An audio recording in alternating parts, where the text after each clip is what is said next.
السلام علیکم۔ دنیا کو بہت اچھی خبریں ملنے جا رہی ہیں کہ امریکہ اور ایران کے درمیان معاہدے پر الیکٹرانکلی دستخط ہو گئے اور وزیر اعظم شہباز شریف نے بھی اس پر ثالث کے طور پر دستخط کر دیے ہیں۔ اب 14 نکات سامنے اور ہر نکتہ ایک سے ایک بڑھ کر امپورٹنٹ ہے اور ہر نکتہ یہ بتا رہا ہے کہ ایران اپنے مطلوبہ مقاصد حاصل کرنے میں کامیاب ہو گیا۔ اگرچہ جنگ امریکہ نے مسلط کی تھی، اسرائیل نے مسلط کی تھی، لیکن اس کے باوجود ایران فتح یاب اس جنگ سے باہر نکل رہا ہے اور امریکہ مجبور ہو گیا اس جنگ سے نکلنے کے لیے اور ایران کی تمام شرائط پر ماننے پر بھی مجبور ہو گیا ہے۔ امریکہ جلد بازی کا شکار دکھائی دیتا ہے کہ وہ ایران سے جلد از جلد اپنے مطالبات منوا لے، اور ایران نے بہت سست روی، بہت سمجھداری کے ساتھ ان مذاکرات کو آگے بڑھایا اور اپنے مطلوبہ مقاصد اور نتائج اور مطالبات اس میں پورے کیے۔ اور اس میں ایک نکتہ جس پر ہم آج بات کرنے جا رہے ہیں وہ ہے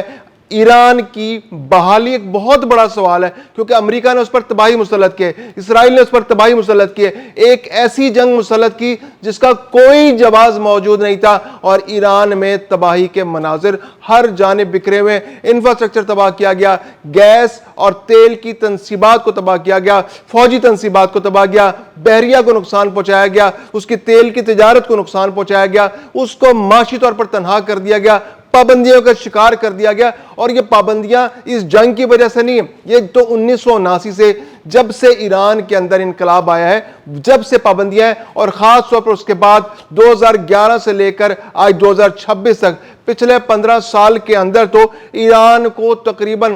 1500 سے 2000 ارب ڈالر کا معاشی طور پر نقصان پہنچایا گیا ہے، اور اب ایران ان مذاکرات کے اندر یہ منوانے کے لیے کامیاب دکھائی دیتا ہے کہ ایران کی جو نقصانات ہوئے ہیں، جو اب تک کے اس کو شدید ترین معاشی طور پر نقصان پہنچایا گیا ہے، اس کے انفراسٹرکچر کو نقصان پہنچایا گیا ہے، تو اس کے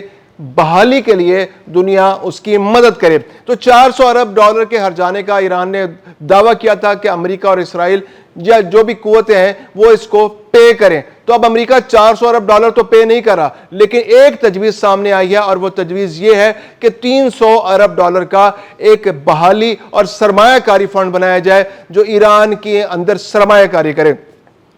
اب یہ جو حالیہ جنگ ہے اس کا اگر جائزہ لیا جائے تو اس جنگ کے دوران ایران نے تقریباً 50 ارب ڈالر سے لے کر 300 ارب ڈالر تک نقصان اٹھایا ہے۔ امریکی تھنک ٹینک ہے وہ کہتا ہے کہ ایران کو جو نقصان ہوا ہے وہ تقریباً 300 ارب ڈالر تک کا نقصان ہوا ہے، اور جو سب سے مستند جو رپورٹ سامنے آتی ہے وہ 144 ارب ڈالر سے لے کر 150 ارب ڈالر کے نقصانات اب تک ہو چکے ہیں۔ ابھی تو سرویز نہیں ہوئے، سرویز ہوں گے تو اور نتائج سامنے آئیں گے۔ تو ماہرین یہی کہتے ہیں کہ تقریباً 300 ارب ڈالر کا نقصان اس جنگ کے اندر ہو چکا ہے۔ اب اسی کو سامنے رکھتے ہوئے ایک سرمایہ کاری فنڈ بنایا جا رہا ہے۔ اب سوال یہ پیدا ہوتا ہے کہ سرمایہ آئے گا کہاں سے، کون یہاں پر ایران میں آ کر سرمایہ کاری کرے گا؟ تو اس کا سوال کا جواب یہ ہے کہ امریکہ اور اس کی کمپنیاں اور اس کے علاوہ جو خلیجی ممالک ہیں جیسے سعودی عرب ہے، متحدہ عرب امارات ہے، بحرین ہے، قطر ہے، یہ ایران کے اندر آ کر سرمایہ کاری کریں گے۔ اس کے علاوہ جو دنیا کی بڑی انٹرنیشنل انویسٹمنٹ فرمز ہیں اور یورپی اور برطانوی کمپنیاں ہیں وہ بھی ایران کے اندر آ کر مختلف شعبوں میں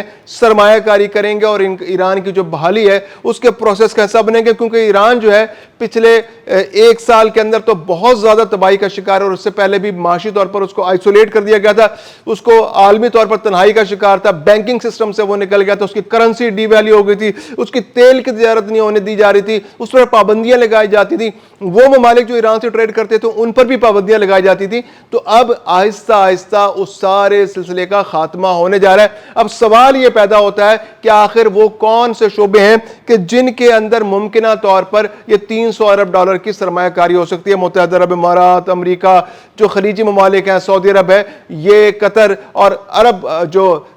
یورپی کمپنیز ہیں، جو یورپی ممالک ہیں، وہ کن شعبوں میں سرمایہ کاری کرنے میں دلچسپی رکھتے ہوں گے؟ تو سب سے اہم شعبہ جو ہے وہ ہے تیل اور گیس کا شعبہ۔ تیل اور گیس کے شعبے میں بہت بڑی سرمایہ کاری کی توقع کی جا سکتی، کیونکہ اس کے جو انفراسٹرکچر ہے اس کو ایک اندازے کے مطابق تقریباً 58 ارب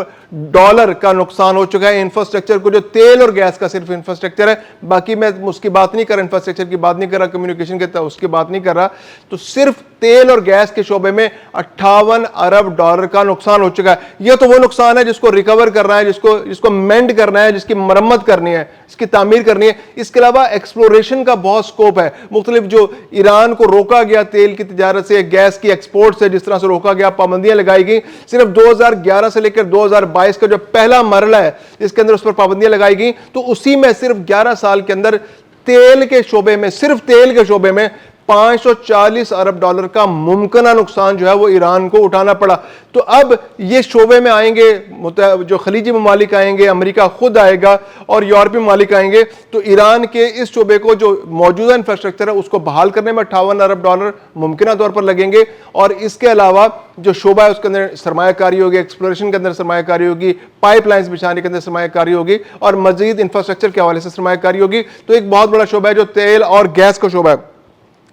پھر اس کے علاوہ جب تیل اور گیس کی ایکسپلوریشن بڑھے گی تو ریفائنریز بھی وہاں لگ سکتی ہیں, تو ریفائنریز کے شعبے میں بھی سرمایہ کاری کی توقع کی جا سکتی ہے. جو خلیجی ممالک ہیں ان کی اپنی ایکسپرٹیز ہے اس کے اندر. پھر ایکسپلوریشن کے حوالے سے یورپ بہت آگے, امریکہ کی اپنی ایکسپرٹیز ہے, امریکہ کے پاس انویسٹرز بہت زیادہ ہیں. تو یہ شعبہ بھی ایک بہت بڑی پوٹینشلی شعبہ ہے. پھر یہ کہ اس جنگ کے اندر بہت زیادہ انفراسٹرکچر بھی تباہ ہوا ہے, سڑکیں تباہ ہو گئیں, پل تباہ ہو گئے, بہت سارے نظام جو ایسے کمیونیکیشن کے نظام ہیں وہ تباہ ہو گئے, ٹیلی کمیونیکیشن کا شعبہ ہے وہ بری طرح متاثر ہوا ہے. تو ان شعبوں کے اندر بھی سرمایہ کاری کے مواقع موجود ہیں, اور یہ تمام ممالک جو خلیجی ممالک, یورپ, امریکہ, یہ تمام کے تمام اس سارے شعبوں کے اندر سرمایہ کاری کر سکتے ہیں, اور ان کے لیے بہت زیادہ یہ ایک پوٹینشل موجود ہے, اور اس پوٹینشل کے اندر یہ بہت آگے بڑھ سکتے ہیں. پھر اس کے علاوہ یہ کہ امریکہ کو اس سارے معاملے میں کیا فائدہ ہو, کیونکہ بظاہر تو جنگ امریکہ نے مسلط کی, ایران کو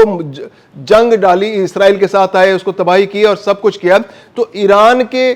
بحالی کے لیے امریکہ کا انٹرسٹ اتنا زیادہ کیوں ہے؟ تو اس کا سوال کا جواب یہ ہے کہ امریکہ اس سے دو فائدے حاصل کر سکتا ہے. ایک فائدہ تو یہ ہے کہ جو نقصان امریکہ کو بھی اس جنگ کے اندر ہوا ہے اس کی ریکوری کے لیے سرمایہ کاری کرے گا, وہاں پر اس کو نئے تجارتی مواقع, وینیوز ملیں گے. ایران کی اتنی بڑی تیل اور گیس کی انڈسٹری اس کے اندر اس کو داخل ہونے کا موقع لے گا, انفراسٹرکچر میں وہ داخل ہوگا, ٹیلی کمیونیکیشن کے اندر داخل ہوگا, تو وہاں پر اس کے سرمایہ کاروں کو ان روڈز ملیں گے ایران کے اندر داخل ہونے کے لیے. ایک تو یہ ہے, اور دوسرا اس کو فائدہ ایران کے اندر سرمایہ کاری کا یہ ہوگا کہ امریکہ اور ایران کے اندر جو دوریاں بہت عرصے سے بڑھی ہوئی تھی, 1979 کے جو انقلاب ہے اس کے بعد سے امریکہ اور ایران ایک دوسرے کے دشمن کے طور پر سامنے آئے تھے. 1979 سے پہلے کا جو ایران تھا وہ تو امریکہ کا ایک بہت ہی قریبی اتحادی تھا, بہت کلوز اسٹریٹجک پارٹنر تھا. ایسے یوں سمجھیے کہ جیسے ایک طرح سے نیٹو کا ممبر تھا, سیٹو سینٹو کے اندر امریکہ کا پارٹنر تھا, اور ایران امریکہ کا قریب ترین اتحادی شمار کیا جاتا تھا مشرق وسطی کے اندر. اور اب اس ساری صورتحال کے اندر دوبارہ سے امریکہ کو ایک موقع ملے گا کہ وہ ایران کے ساتھ سرمایہ کاری کرے, ایران کے اندر سرمایہ کاری کرے, اور ایران کے ساتھ ایک لانگ ٹرم پارٹنرشپ بنائے. اور وہ جو سیاسی طور پر ایک دوسرے سے اختلافات تھے, ایک دوسرے کے مفادات کو نقصان پہنچا رہے تھے, ایک دوسرے سے دوریاں بڑھی ہوئی تھیں, اسرائیل کو جو خطرات ممکنہ طور پر ایران سے تھے, تو اس کو ڈیفیوز کرنے کے لیے امریکہ اس ساری صورتحال کو اپنے اندازے کے مطابق استعمال کر سکتا ہے. یعنی کہ وہ ایک اسٹریٹجک پارٹنرشپ بنائے گا, اور جب بہت زیادہ سرمایہ کاری ایران کے اندر ہو جائے گی, بہت زیادہ پیسہ جب دنیا کی قوتوں کا, ملکوں کا آ جائے گا, تو امریکہ اور یورپ کو ایران کے اوپر ایک پولیٹیکل کنٹرول بھی حاصل ہو جائے گا, کیونکہ ان کا بہت زیادہ سرمایہ وہاں ہوگا, اور ایران افورڈ نہیں کر پائے گا کہ وہ کسی طرح سے امریکہ یا یورپ کے مختلف ممالک یا اسرائیل کو اس طرح سے ڈیفینڈ, اس کو اوفینس, اس کے آگے آنکھوں میں آنکھیں ڈال سکے. یہ امریکہ سوچ ہے. یہ ایسا نہیں کہ ایران بھی اسی طرح سوچ رہا ہے. ایران کو اس سارے معاملے میں بہت غور و خوض کرنا پڑے گا, کیونکہ ابھی اگلے 60 دن بہت امپورٹنٹ ہے. امریکہ اور ایران کے درمیان جو مذاکرات ہونے جا رہے ہیں, ابھی جنگ بندی ہے, MOU سائن ہو چکا ہے, الیکٹرانک روپ پہ سائن ہو گیا ہے, اور اب امریکہ اور ایران نے بیٹھنا ہے, ٹیبل پر بیٹھنا ہے, اور ان سارے نکات پر غور کرنا ہے. امریکہ ان 60 دنوں کے اندر دباؤ ڈالے گا کہ جتنے مطالبات جو اسٹریٹجک پارٹنرشپ کے لیے, جو ایران کے اندر اسٹریٹجک ڈیپتھ کے لیے امریکہ کر سکتا ہے, جتنا دباؤ ڈال سکتا ہے وہ ڈالے, کیونکہ ایران کو بھی بحالی کی ضرورت ہے. ایران تباہی کا شکار ہو چکا ہے, اور یہ تباہی مسلط کی گئی ہے. اور پھر دوسری بات یہ کہ امریکہ چاہتا ہے کہ اس طرح سے وہ ایران کو ایٹمی ہتھیار بنانے سے بھی روک سکے, جو اس کا میزائل جو پروگرام ہے اس پر بھی کسی طرح سے کنٹرول بنائے, اور اس کے دفاع کے اندر اس طرح کی کنٹریبیوشن کرے کہ اس کے دفاع کے اندر بھی اس کو پیسہ امریکہ سے ہی اسلحہ خریدے ایران, اور یورپ کے وہ ممالک جو امریکہ کے اتحادی ہیں ان کے ساتھ اس حوالے سے بھی اس کی دفاعی پارٹنرشپ بھی بنے. تو امریکہ کے مفادات بھی بہت زیادہ ہیں, ایران کا اپنا انٹرسٹ ہے, لیکن ہر ملک بہت محتاط ہے. ایران نے اب تک کے مذاکرات بہت محتاط انداز میں آگے بڑھائے, اور توقع یہی کی جا سکتی ہے جو ایران کی موجودہ قیادت ہے اگرچہ اس کے اندر امریکہ کی خواہش یہ ہے، امریکہ تو اعلان یہ کہہ رہا ہے کہ ہم نے پولیٹیکل لوگوں کو آگے کر دیا اور جو ریلیجس لوگ ہیں وہ پیچھے چلے گئے، اب پریکٹیکلی رجیم چینج ہو چکا ہے، لیکن عملاً ایسا نہیں ہے۔ ایران کے اندر ایک پورا سیٹ اپ موجود ہے، پاسداران انقلاب موجود ہے، وہاں پر ان کے سپریم کمانڈر موجود ہیں، آیت اللہ خامنائی کے بیٹے مجتبی خامنائی وہاں موجود ہیں، اور ان کا اب بھی ایک پولیٹیکل کنٹرول، ایک ریلیجس کنٹرول وہاں موجود ہے، اور اس کا اثر آنے والے مذاکرات میں اگلے 60 دن میں جو ہونے جا رہے ہیں اس میں نظر آنے جا رہا ہے۔